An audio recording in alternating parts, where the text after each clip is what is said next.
Hello, my friends, and welcome back to the Simply Lily podcast. I'm so happy you're here. Oh my goodness, life has been life, and there's been so much going on. There's always so much going on. But hey, as long as it's things that are fulfilling us and making us feel good, it's, it's refreshing. Whether you're listening while you're taking a walk, or you're sitting on your porch with your coffee, or you're just driving to work, or sometimes you know how we hide in our car for a few minutes of peace before you go in the house. Thank you for spending this time with me because this season we're talking about something many of us have spent many years waiting for. And that is no permission slips. No permission slips to start over, no permission slips to change careers, no permission slips to reinvent yourself, and no permission slips to become who God is calling you to be. And today, we're talking about love, marriage, partnership, and it's it's finding someone who brings you peace instead of confusion. And let's talk about how love actually looks different after 45. Now, before we get started, let me just say this. This is my disclaimer. Some of you are married, some of you are divorced, some of you may even be widowed, and some of you may be in a long-term relationship, and some of you are single and perfectly happy. This episode is for all of us because regardless of your relationship status, we're all learning what healthy love looks like in this stage of life. And trust me, love at 25 and love after 45, 55 are by far not the same thing. I don't think not even close. So let's get started. let's let's let's talk about how love looks different now. Because when we were younger, many of us thought love was excitement. You know how we get those butterflies? There was this chemistry, and we had those late night phone calls. I just remember how staying on that phone where the cord was just so long and you can only go as far as that cord was, but yet you made sure that you had your privacy and you stretched that phone and you talked, whether it was in a closet, whether you were sitting in the corner. It was just such a different vibe. And those grand gestures, let's talk about those. And don't get me wrong, those things were all wonderful. But after you've lived some life, after you've survived heartbreak, raised children, you've built careers, you've lost people, you've rebuilt yourself, love just starts looking different. See, the older I get, the more I realize that peace, to me, peace is attractive. Consistency is attractive. Emotional maturity is attractive. Communication is attractive. And by far, accountability is attractive. You see, I believe a person who says what they mean and means what they say, now that's attractive. Because at this stage of our lives, most of us aren't looking for someone to rescue us. We've already rescued ourselves. Think about it. We're looking for someone who can walk beside us. Now, let's talk about something where I decided to do this episode because my daughter, she's 43, she just got married. And I had a friend who just was recently married and she's in her 60s. And I just gave them so much respect because to take that step into knowing that there was still that that ray of hope of knowing that your happiness still mattered. So let's talk about that. Let's talk about marrying after 45 isn't necessarily harder, but that it is different. Why? I feel that because by now we've established routines. For instance, we know how we like our coffee. We know what side of the bed we sleep on, and we know what time we go to bed. We've created lives that have actually been working for us. And you know what? That's great. But when another person enters that space, there's this adjustment that happens. Not sacrifices of identity, there are adjustments. That's a big difference because healthy love doesn't require you to disappear. Healthy love allows both people to remain whole. And I think that's one of the greatest gifts of mature relationships. You don't need someone to complete you, you need someone to complement you. And for the single woman who loves her life, I love my life being single. Can we talk about her for a minute? Because I know she's listening. Let's talk about the woman in her late 50s, maybe early 60s. She's independent, successful, peaceful. She enjoys her own company and she likes her own freedom. And she likes sleeping diagonally across the bed if she wants. She likes taking spontaneous trips. She likes her routines. And yet, she's still open to love. All those descriptions, all those things I just mentioned, that's just me because that's where I'm at right now. But I still feel hopeful that I am blessed with a good man, a great partner, a great best friend. And I honestly don't feel that it's too late. And I am still open to love. And, there's absolutely nothing wrong with that. Some people they act like if you're happy single, you shouldn't want marriage. And why? Why can't both of those things be true? I mean, let's talk about that. Why can't a woman enjoy her life and still desire partnership? Why is it that she value her independence while also wanting companionship? And there's a big difference between being married and just having companionship. Um, if you think about it, those things actually can coexist. The key is knowing what we're willing to compromise on and what we're not. And guess what? You don't need permission to have standards. So this this season is called No Permission Slips for a reason. And in my life, in my journey, I should say, I've always felt that there had to be a reason to do something and there had to have there has to be that okay, or I had to, live to the standards of everybody else. And it's something where I didn't care. I did what I needed to do. I never lived to everybody's standards. I've mentioned this before. I've lived my life from reverse. I had all the kids first, then I got married, then I got divorced, then I came out and went back to school at a later age. I've done it all in reverse, but I've done it on my terms. And I've never asked anybody for anything. And I've never done things to please people to a degree, although you always look for that acceptance because you know that you've done things in reverse. But I've moved from that a long time ago because at the end of the day, when I became involved with Christianity and I became part of this huge community when I went to church and started learning about scripture. I didn't care what anybody else think because I didn't have to prove anything to anybody. I just had to be good, a good person. And I knew that God was the only one that was going to get me through that. So, getting back to these permission slips, like I said, some of us still are asking for permission when it comes to relationships.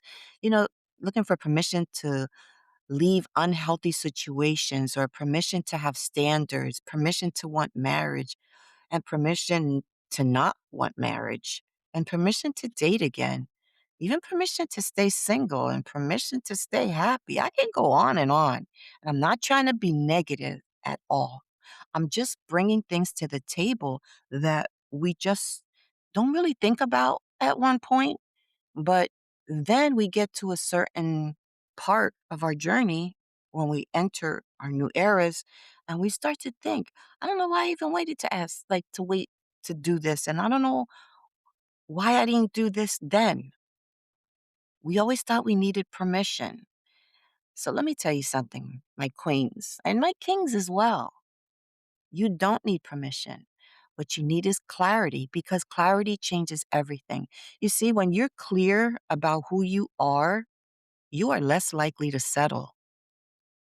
And my experiences have been where I've settled. I settled, I've settled a couple times, but I've also learned that you figure it out. And there's this little gut feeling that when you're in something that you shouldn't be in, that, nah, this isn't for me. This isn't for me. And after a couple times, I've learned I am better than this. I deserve better and I want better. But you don't want things just because you need that husband because that's what society expects from you, or you need to be married, or you need to be doing this, and at this age you should be doing that. No, there's no need to settle. We do things, or we should do things, at our own time. You see, when you're clear about what it is that you want, you're less likely to accept confusion. When you're clear about your values, you're more likely to recognize alignment. And alignment matters a lot. And I've spoken about alignment, and it's something that I've learned through spiritual hygiene. So when we talk about alignment, I mean, for those of you who don't understand or don't know what it is, alignment isn't finding someone exactly like you. I mean, that would be exhausting. And why would you want to date yourself, right? Alignment is shared direction. This is what I've learned. Shared values, shared respect, shared visions. You don't have to agree on everything, but you should agree on the things that matter. How do we communicate? How do we handle conflict? How do we manage finances? How do we honor faith? And how do we support one another? And what kind of life are we building? Because chemistry may start a relationship, but the thing that sustains it is alignment. Now, I have scripture for you. And this is one scripture that I had seen and I thought, wow, such few words with such a huge meaning. And it is Amos 3, verse 3. It says, can two walk together unless they are agreed? Such a simple verse, yet incredibly powerful because it's not talking about perfection, it's talking about agreement, direction, and alignment. I'm going to read it again. It's can two walk together unless they are agreed? I mean, such a simple verse, if you think about it, walking together, the alignment, not dragging one another, coming together, because it's not talking about perfection. The ability to move forward together and not dragging the other, not one growing while the other one remains stagnant, not one healing while the other one refuses to do the work. It's walking together. You see, that's what's called grown folks love. That's what we old school people say.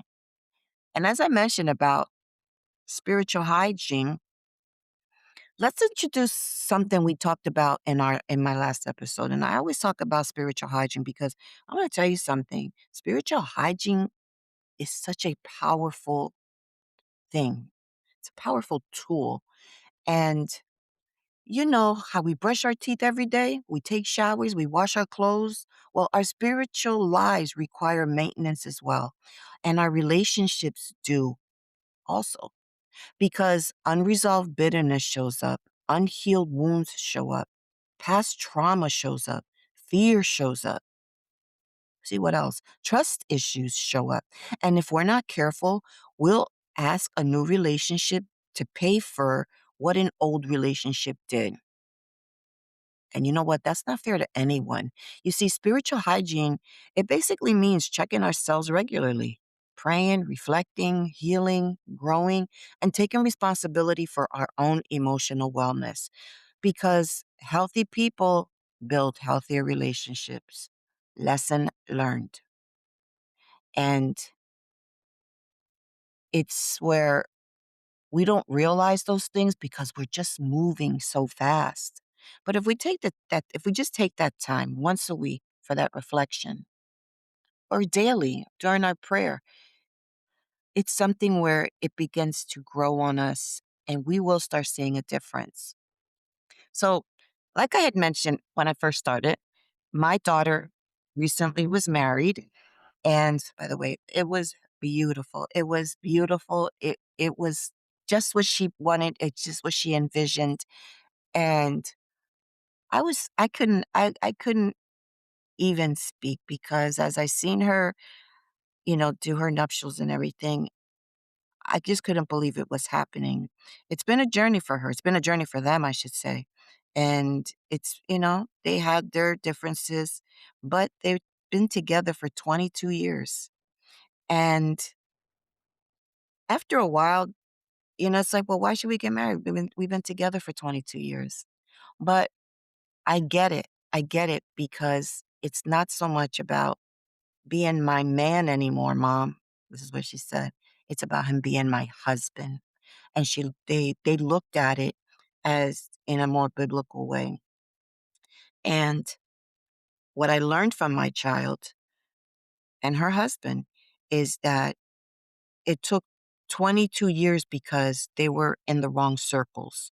And once certain things started happening in their lives and they started removing the bad weeds, and it was just them, and then they started talking to the right people, they realized, where are we? What have we done in the last 20 some years? Where are we going in the next 20 years? And I respected that so much. And I still talk about it. And I walked her down the aisle because her father has passed. But it's something where it made me look at where am I at and the mistakes that I've made and how she's grown from everything. And I also spoke about my one friend who was recently married. And it's sort of the same journey, but it's not where they started, it's how they ended. And I give them so much respect. But moving on, let's talk about another reality. Like I mentioned, my daughter's been with her partner or her husband, I take that back, for over like 22 years. And so let's talk about the couples who have been together 10, 15, and like I said, 20 some years. I mean, maybe they've built a family, they shared a home, created a life. Then they decided to get married. And this is something where we see this so often. And like I mentioned before, I remember someone who we gave an invitation to said, well, what are you going to get married now for? And as I think about it, and as I started putting things together for this episode, I really started thinking, does marriage change things? And then I went back to what my daughter said to me. And I personally think sometimes yes, and sometimes no.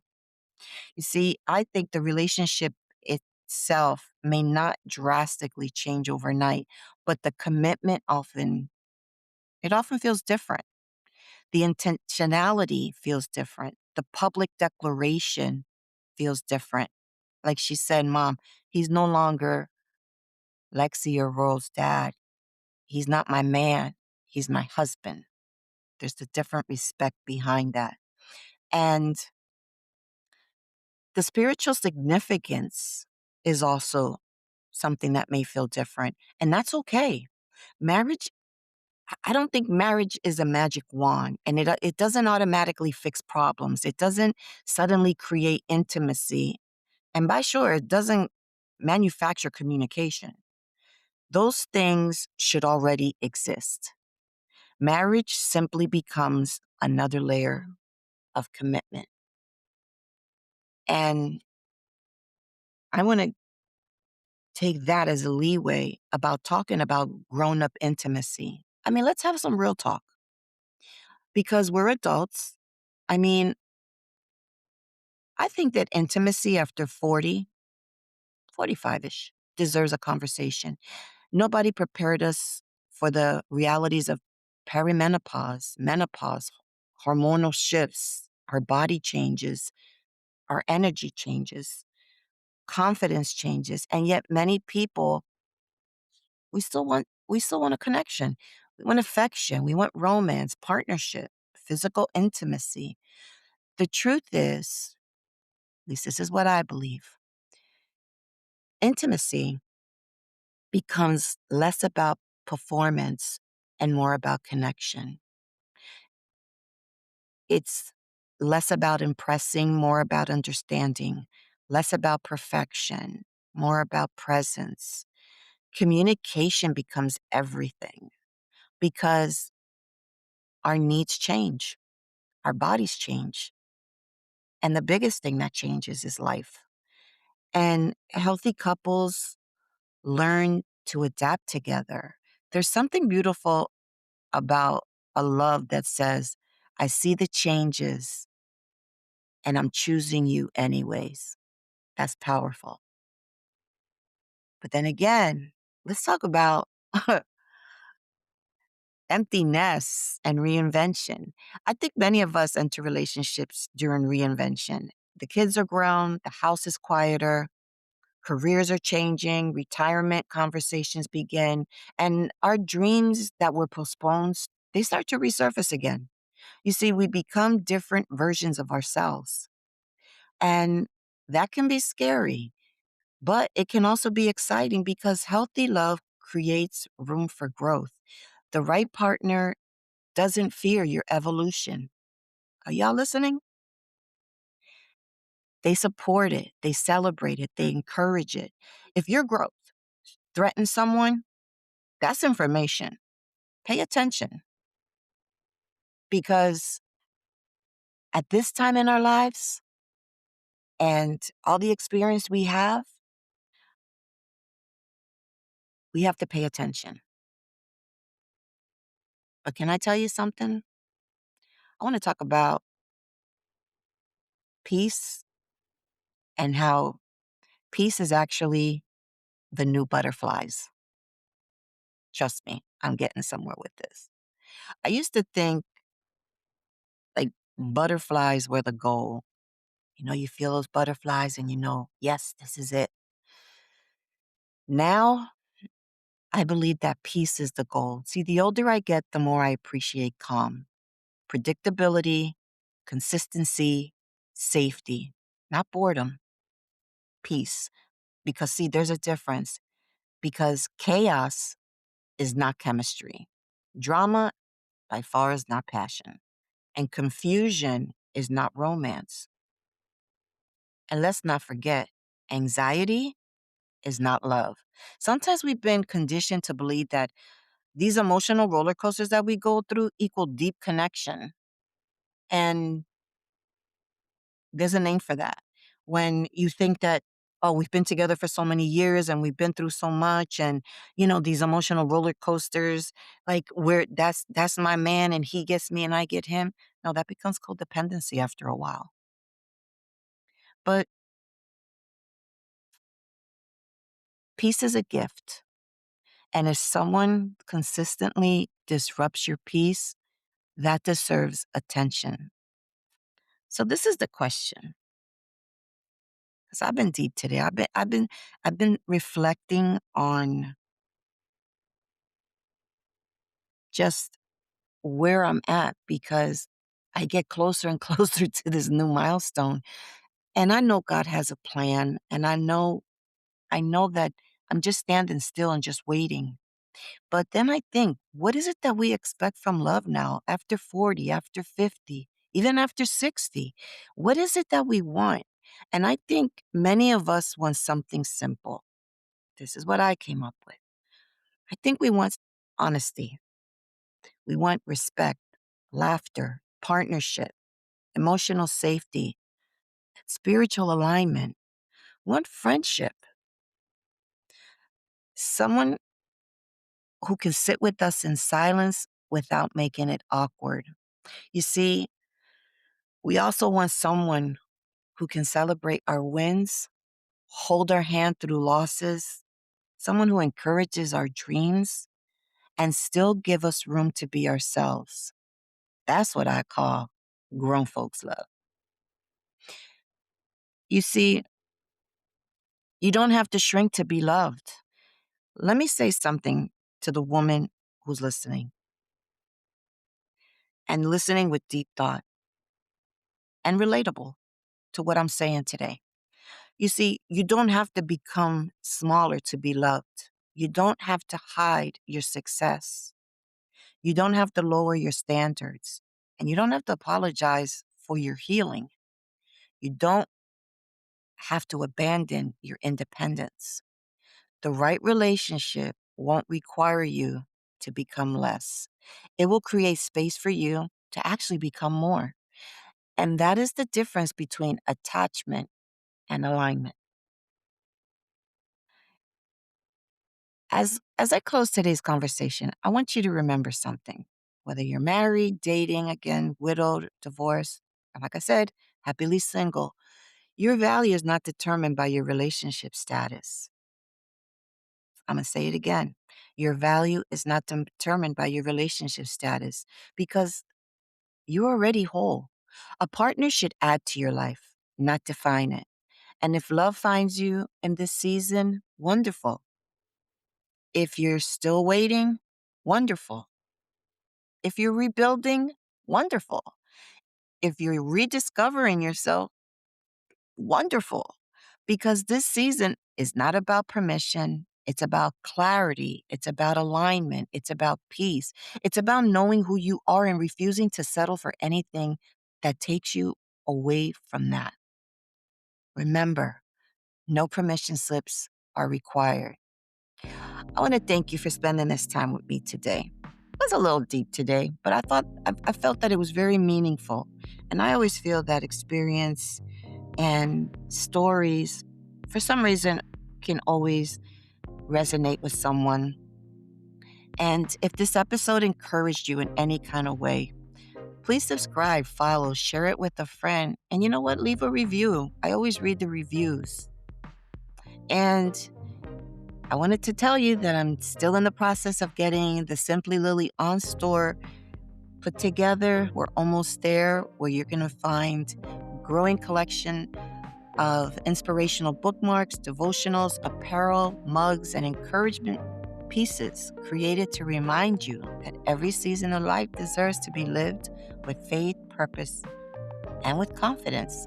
Until the next time, everyone, protect your peace, honor your growth, trust your clarity, and remember, you don't need permission to live, love, grow, or begin again.